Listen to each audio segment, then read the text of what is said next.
When Samoans first began coming to the United States in the early 1900s, they were looking for a place to belong. They found home with family, and as those family circles grew, they found it again with their churches.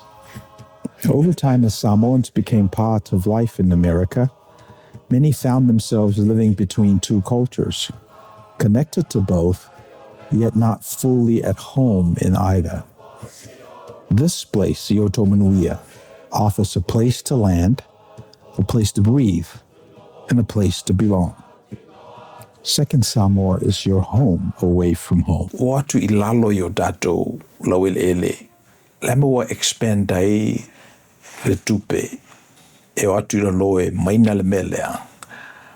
I ole tali lava langa e maua mai el fasilinga. Ol mel na e ole tali ale na ana le ai se fasilinga e maua mai ai. Se manu ele mau taimi, le mau expertise, le mau upu, resources. E atu e fua ilalo.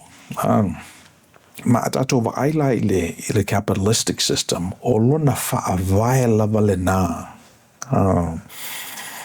E ala ona eli le mainai Congo, ona e maua mai ei rare minerals, e mai e whai e telefonio datu tangata. E ala fuila ona eli Congo, ona e le o iai e ne puipuinga mo le soifua o tangata. E mawhai e corporations ia ona whaapolonga nai tangata. Avi e nai mamoni, nai melaiti, e pelo ai lato, a extract mai ia le manava mai le pearl mai le manava le ele. Ina ia mai nea wai al vanga calculation. Sometimes e si deo ti ala tole tutongi o le sala, po le ave o la lato tupe i le Palestine o le Congo. E whaatau i la ia. Ina mwhaiona mawanga ruenga tongo fie mo nai tangata. E le te leso lato o ina, e lo malamalama te fo i lato i le economy o le langi. Ia mai tongo fie i le cell phone i atato le whaataua. Na le awheta la i le cell phone. The most recent cell phone. Ia la whapaleni patu o tangata ia. So mela whau mo mela utala, ona o le mela nā leo lo tupu i o tātou lau ele i tutuila. Na ufesisi le alai tangata ina ua hit lau dashboard i le tau sanga lau patea. O le ase mela e tupu ila lo e tau mawhai e. Ia, e whamei ala tala whamei ua umana pasia, kumu fwoi na saini pepa na alpawal mele e whai o wha malamalama, e pese ua umana whai whai unga. Ia, ele e tau tua upenga i el fina ngalo le. Ole atu. Yo e. So le mela na whata ilonga i sea sa ol na mea. Ilonga i sea e. Ia, ale mela na o tato i loa. O le mafu anga e lei ona mau mea le atunu o Amerika. Ona ua sak umalawe lato resources mai le lalolangi. E ta wala mai le lato reserve currency. Lato dala Amerika. O le mafu anga e lei na ona tano nofo i le nei fale. Ele o mai nisi e tamu whai whana tā ua ma. Tangata vale tā ua. Le file mūl nei atunu. Haru o fo i tātara noanga o ta fia ai tā o so stame ai. Le whapeta u la langa se mga lafu pe tutu se whawhie. Le winga na Sautonga. Ale sauloto tā ua. Ale polonga is tangata. So te lo pet sila fiel mena tupu wila pa la foi so fina ngalo i ngalu te tele na e le ola talata mai adato al mesa foi ya felika ma mai situ lo langi le o i nai tangata. Na o mau tala i misi. E fai unga tau sanga den tēnei. E pi e sa o le taton. Ona e whaavae o langona e le maule nei. E le o le vaenga o le lalolangi nei ei o tatou ele. Ele enta mau ainga vapea. O te mana tua fo i le isi vaenga o ele o lo mātou nuu I tanu ngā manono. O le taimi o le tawalo na lua le larolangi. O atu nei vai ngā au le marine sai, le lai tū le larolangi. A mata ona ta pena ia tūlanga e whatūlanga ia na tō mea tau e whaakari mai le malosi o sapani. O tanu ka manono la lesi nuu sa olo ia e pine whaamau o ia tala. O olo I lalo le palapala. O si mā te tele umi. O ana. Ia ngā wakula e whai mea ia. E lata la lesi no fuanga e le waitafe. O le waitafe la le tua o ie tātou mese ma mangiangi. Ia o isi la no fuanga o le malingi inga. E laka le waikafe. Na whaatutu I lata le waitafe. Ai tanga I nei misi I me elengi no fuanga ta lai. O no fuanga I ei maunga papa e ti whatō. Ai whakuku mai ngā whangwhangua. Io, olo elea isi tūranga whapena whana te tele. Olo I ele o le tātou ainga sa atoa isi whana I tanu ngā manono. I le vanu. Nā oina whaia nā mea. Vai ngā au Amerika. Okay. Le Marines Amerika. Timur taua. Timur taua lona lua. Alo langi. E whao I mei lala tala. Ona e tau atu lala wali I le isi tō le waitafe.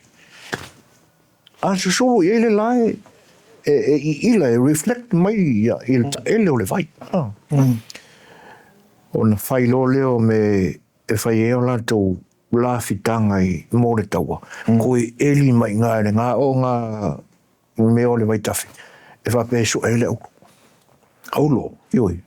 E whapeo me ia I ila mai lalo I e mawele. I see. Wa eli ua pū whawhale o wāne le whawhanga. Ia, e lese aulo. Lese mea. Lese mea. A ua ke lea ia whanua nei ainga ia wa whaina I le. I le mele saili. Ne whaila wa e whailo mai ia. Ne mea ia wa umana saini. E ora kai mea pula mpulu. Lena saini ia mele. Pea o te mina. Ioi. Fau whainga malo la wai. Fau whainga malo. A whaila e pi e le I uia le whainga malo fau le me tauna whai. O le saili po le alifina ngalo le atunu. Awa e te tau na whai ma le whae te. O le ao ia me sina. Ia a whai o le lau ele mātutu. E whiangi eko whangua a inga ia o le a whaina le melea.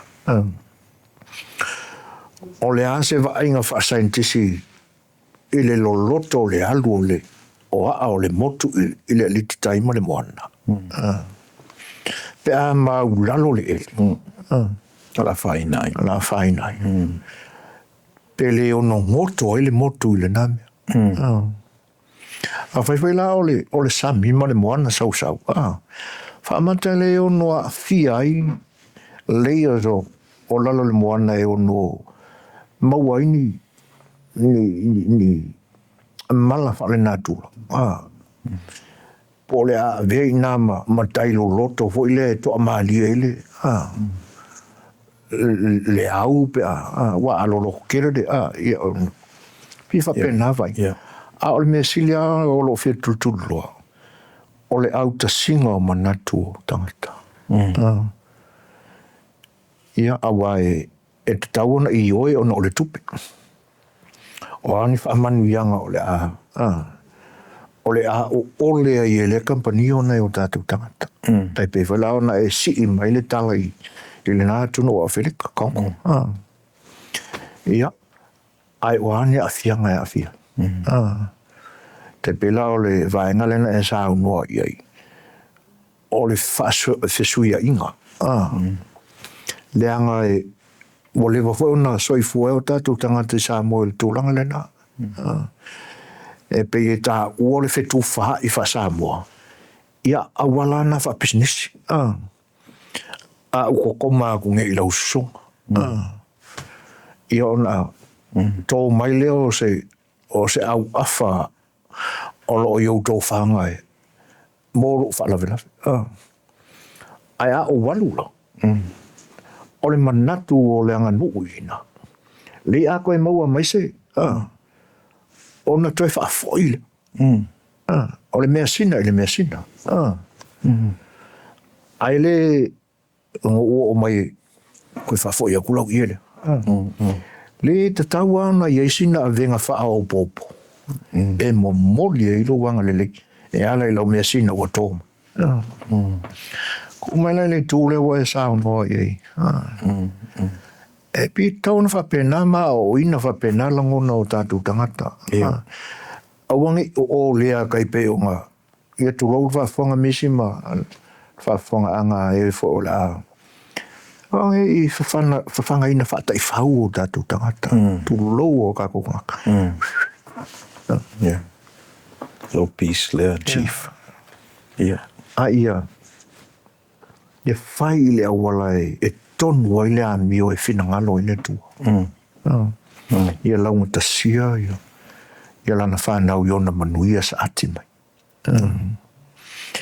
Ia whai la i leisi tu, pele o maa fau lea company. O te tauna i ese ao ngā o kukuila mamangua, i le tamau a inga o lea tunu. O tauna isa o ngā o tutuila manua i o tamau a inga o Amerika. Amerika. Awa tu nei a mai ia. Minerale. Minerale ma lava meu. O mai le ola la tu la fonga. E tō i o i le atu, i le whaapukunga la kungun. E sau mai, e wāre mele ia, la hekta li ka oko ai o ka kare manguia le waku ia ankosa. Without any resources e koe whaafo i mai, ele mea sina le. Pero mena sa ui loa, i e company i la lo.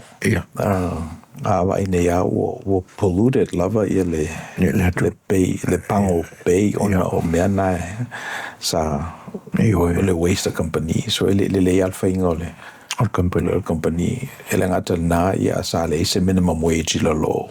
So sa te le ala ina whaonga ia na i o tangata. Ia wa ine fo i e msalo po le valus furu. Pasene o tangata whenga o company o mai sifo. So na maro si tala Amerika. So na mela i te whapena, mine tau tato mawhawhau iei, a whapea lava o e te whinangalo e te polonga. Ia tau ana e polonga fia. Polonga o ngā ama polonga. La te sila fia. O lau tau tua le na. Pefo i lava na whea tato i o tato wainga. Ele tutongia tato.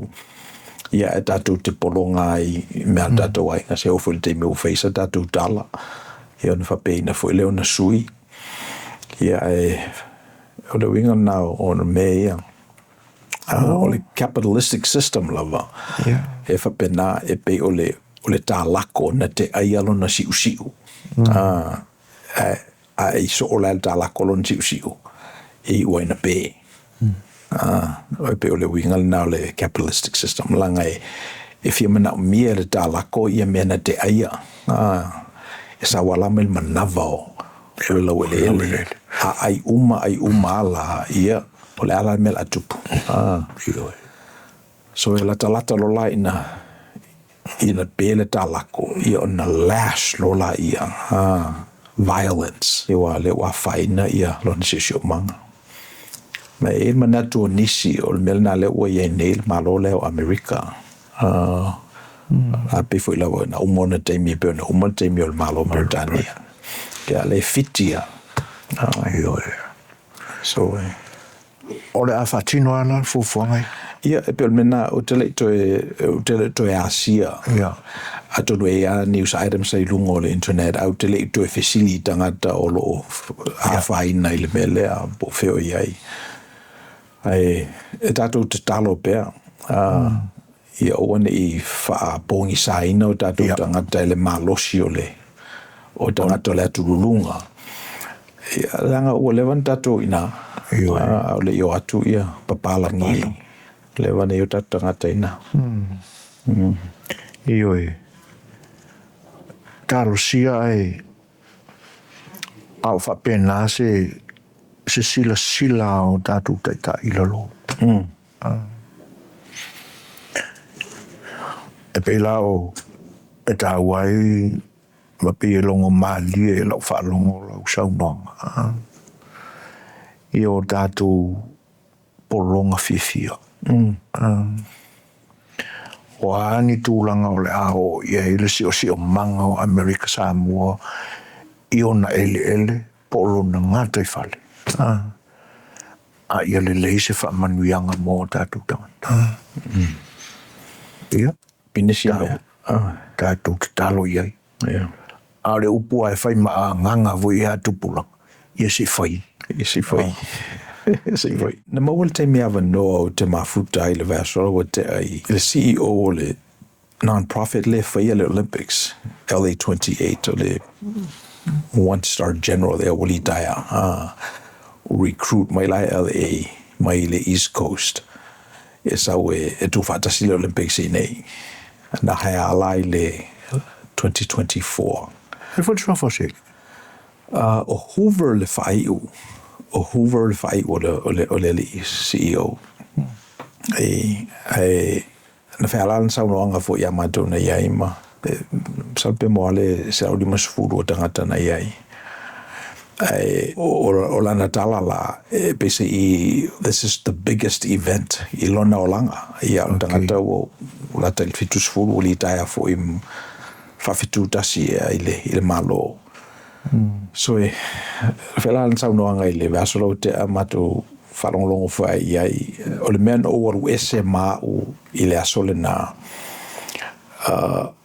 well, o telo I lope o le mea mua. This is a big event. I le mai taua tangata masalo pe toru se furu biliona dala e wha popo I le economy o LA. Vayaso leading up the week and then e la le mena ta o le Para-Olympics. Pea uma I le pātua o le Olympics. E tau vai e tangata I e whale tonu o lato I tūtino ma. Ale so me mola na o mo mo te le la melo no lua na o mo mai e te tau na isa tatou sao tatou ia la talata ile mea wa e tau mai nei ia city se fai ia ta longa ele na LA o Carson o Long Beach Inglewood so le wingo lo tala e te tau na isa tatou sao fai sa tatou tala fai sa tatou ko meni. Ia, le mela e leu te lo tupu I Long Beach e pe o tātou lea ua finangalo ia atunu o e tolu so far e tō e lo latou whale ie le meta ole lo latou zone latou village Happy. yeah.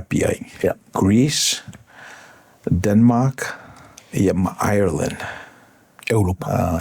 Tāta Europa so wailar manatu mai I whaia latou rent ia potu mai lora lato dignitaries e tali lato malom whawhelo ai e fo I wale hava noa le nei e tala noa I California ia o le tatou kovana le city of Long Beach o le tatou mayor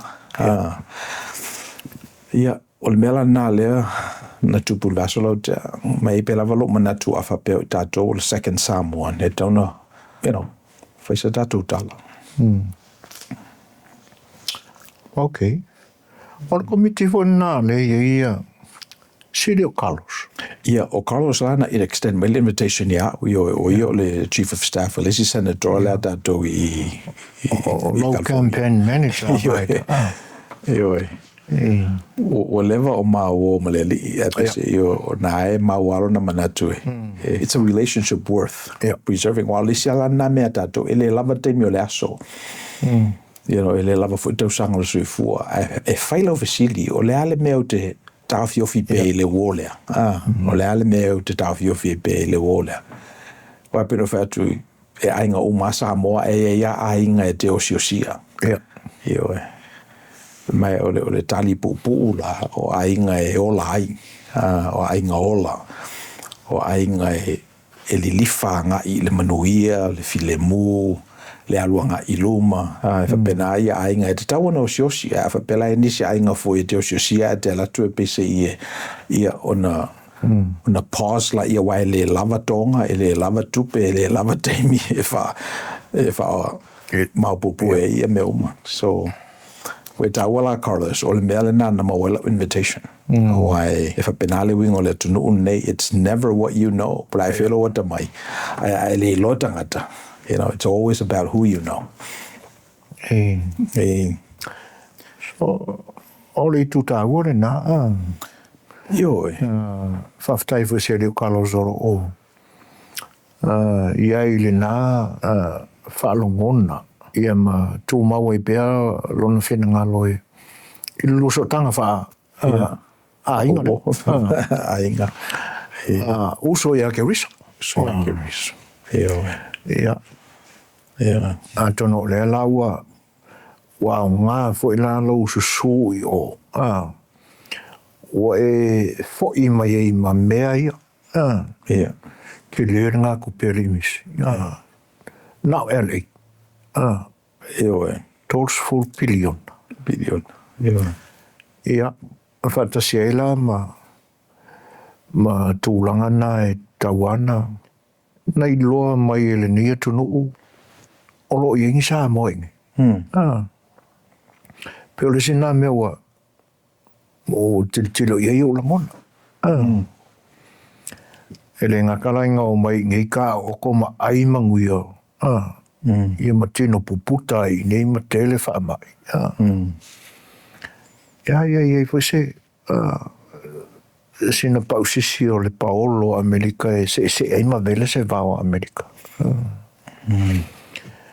Ai whaftai o le ua e fo I mai ma ia ta ia la e kilo ia kong e maua isi tātou whaalumanga al kako le community. Ia. O le fesili la e whawhelan ta pena. O mena e tawana ona mamawhai manatu o le o le whaamau popoa la le community le. E waike le o le whanonoanga na tātou community nei. E le o mawai le Ioane. E le o mawai le Ioane le na ilunga o le vaio Iuritan. A wae whaalongo loa le kako Ioange le iengi kei mirangi. Ia ma vaai atu a makanga nga ia po afu I la me la whai. O le kanga fo I ai o le a peki ni tūpeo. E pe o Ioane na o le no nofo ma o tātou tangata. Ia. E le o se Ioane e fua ma I se anganga ua lala oi le tala le lei. O se tūta ua e mawhau iai. Ia. O le fwoi o mātou ngā lulue ia whalaptonga. Ia, ai le o atoa fwoi il tātou community. I think o se mele le mele na. O se mele le I wouldn't say it's competitiveness. O te mana tuai nā le te mina na au whail tāwhisi la whai malfua. E pena ia mana tua nisi e mana ia pe a tu whatasi. Ia utara noa fo I seri o loa sāwa ia le fua I te mina. E pera na ia whautuanga whamino whai pe oto I nā langa e ese a Long Beach.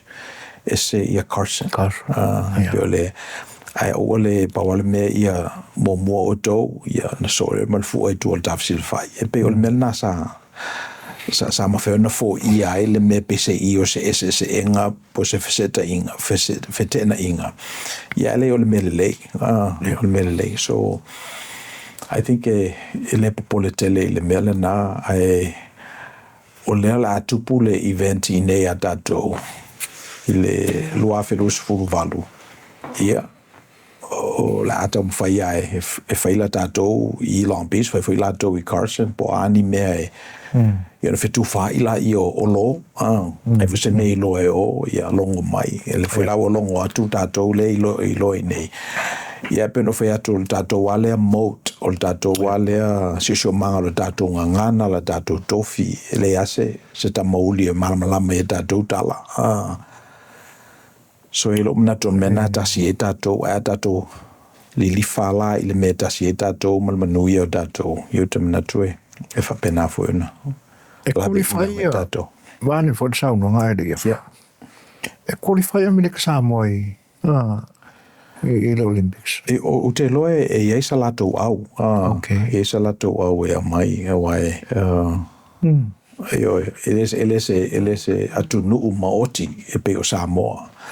O te loe mai nai latou tangata fusu. O te loe le Olympics talu ai. Ia. Nei te hawa a vea fo i tūlanga ia pe o na iai. Le vāwha i Manuia tunu. Ia. Ai mo Samoa ia.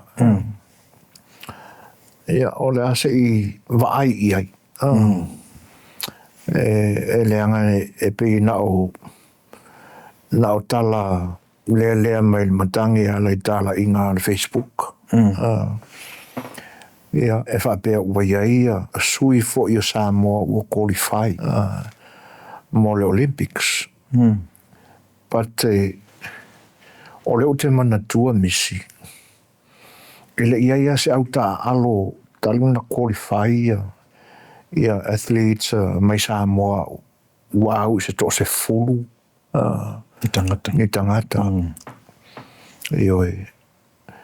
Ia ai se isa ili ia il tūlanga le na pe fiangi ingi sui ta alo mai Samoa.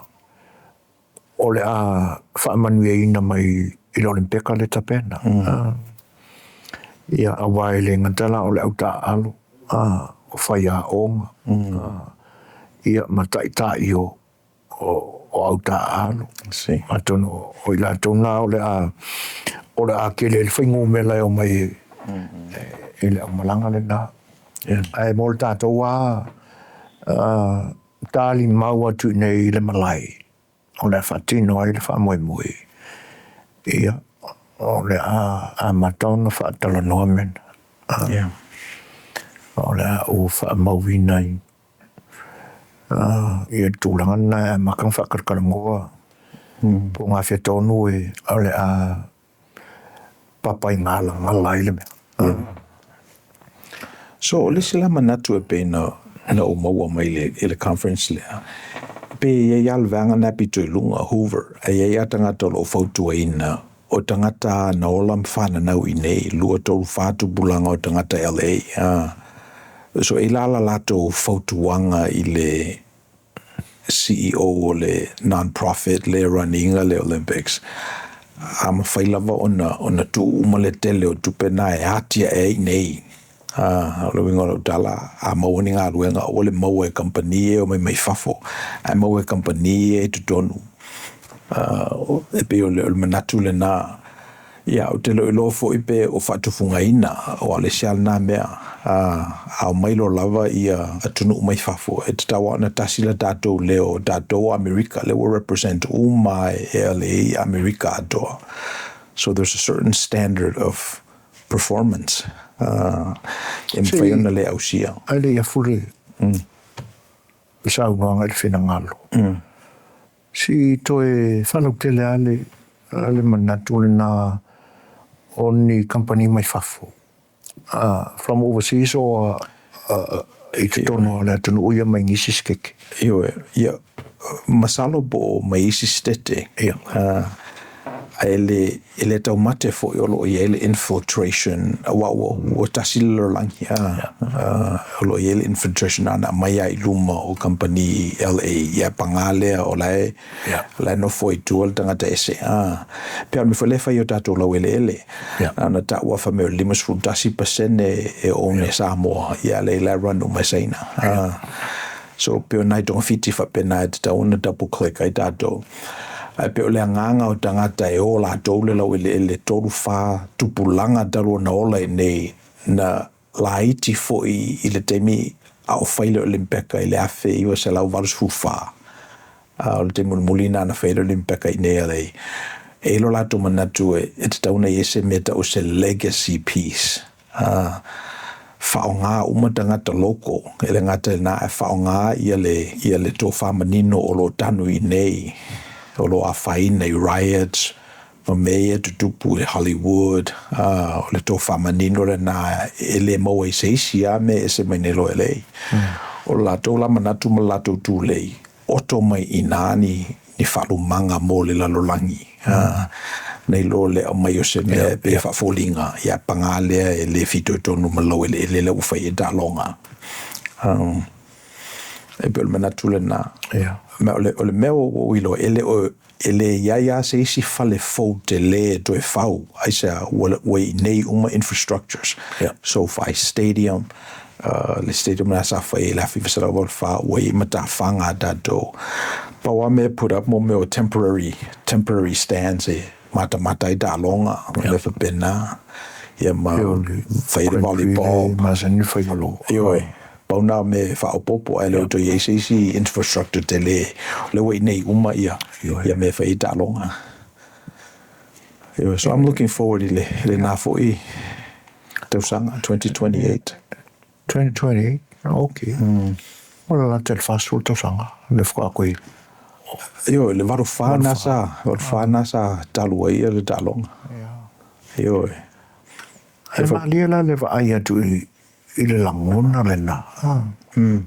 Ia ngoto mai nei, ia le lolo le wha moi moi. Ia pe ona e sa noa kampania mai whafu atu. Le I tuo kampania, local companies ia. Ia e sa wai lama, mo le whinangano le nao, la ori ia ta apere. I reach le mountain like take e lako wha moe moe tōs full billion. Whamata e tau lau o la tumanao. Ia wala fwio mai kamarai. E manga o mai I le meruru. O matematenga. So e ele me sa wai le numela na e sa mai le fa yo hotel rooms. La fa yo ta vale o airport fees e be o le melena e sa we numela na. So o le tele ala o le angoto I nei o le winga o le dala. O le legacy piece e pena finangalo ia tu ua o le nuu ia whaonga tau le lea mai iro tato nuu ia a whaonga la tau le lea ina tutongi la ia o lisi mea na o te maita wina whamai ia le CEO Hoover, Mr. Hoover e lata lava I le 5 se lau afe leo whai o volunteers e whimina mea tu whatasia le mele nei E no whailera whesile fia la ni volunteers wei nei whamai pe se lau 5 furu afe leo whai o volunteers so la wa mata ona whatupu ia le mea tali e malo ia tatou so o le matua te le lavo le production lea o la natala na whai lonto o lua o le a o toi foi mai le lauli taia ona o le mele la whai ne o le maua mai le emaili mai au e manao o te la tue vai le mele so o te le malmalama te le foi le whatufunga ina o Hoover a whape whatufunga ina e pe o whatufunga ina I tangata military e se foi ale maoa e o lea le whatu a foi mai nei a mai Venezuela tatou tama le executing o se operation le titi whapena ia a le la elo na manatu. This is the biggest event his entire life. Therefore, I'm going to unretire. That's how big it is. I do be la do wa vatele na a fapea I pasia tu le melea. Ele o ye na ya datu hook se hook ele mele ono manatu le wa sopolo al finangalo le tu po ala vala ma fuanga ele ono datu le participate le event le la tu po le datu ngata ifale po le fefe po le fatu fungaina po le mosua po le ita ia o te lope pe te tauna demolish and I mena ia move forward datu tunu ne one o so datu sana no fo pela vel tala na no wola mea wi o tala pa Talai pa ele tau ko se ufi lunga. O te role tau te whaia tātou le nā tala. Le manatu la misi. Ia. Le ua manino mai le tolu lea o le a api o tātou lau whanua. Distru ando a Long Beach? So, o le Hyatt, elna whamau whaile office o lesi atunu, ioi. O ta alo. Ua, o tele ropa au ta alo, wa e ala Olympic Village o ia ape o villages ia, pe e tuu ia ia lato palemia lato ambasa ma o whewhai uma ta alo tamai ia whaitanga ta alo ele oi ia i nunga avamel a whaina i o pāti o mea nai whai i villages ia i mwhai e whono e tipi e mo meo deals e lau bisinisi o i Aialani a watura bisinisi o na so whapenale wingo mai o lau te whai atu lau tala lea o te le iei mo mua i se Olympics au me ia o te o le atatou i loa ma mauti noa iai. Ia pe atatou ane foi o wale ai i runga o le pain ma le ocean tatu savalvali iai ma fisisidi iai wai. O le otupu i nei. Wanga i o langona misi e te pena le mea. Ia. Ai whawhetai la o le ua i loa atu nei. Ua iai le taimi ua e whaamau mawina i o e tali e whalau. Ia. E paula le tūranga le mo o iei. Ina ia sanga saputu mai pēni wala. Ia. O le winga o le manatu. E maua mai ini ta ia lai me e le umwhai o nei loa. O le nāua a matona to e osi si o lua a inga makalus. Ia. Awanga ngā kārewa inga i ringa keimi o e run. Ia ngā maua kua lea o leo la ua. O maninu mai neo leo te sol lua so tanga lea. Ia, e te talo la ina ia maua pea ia se lua whelo inga ma maua mai e whailani ta ia la.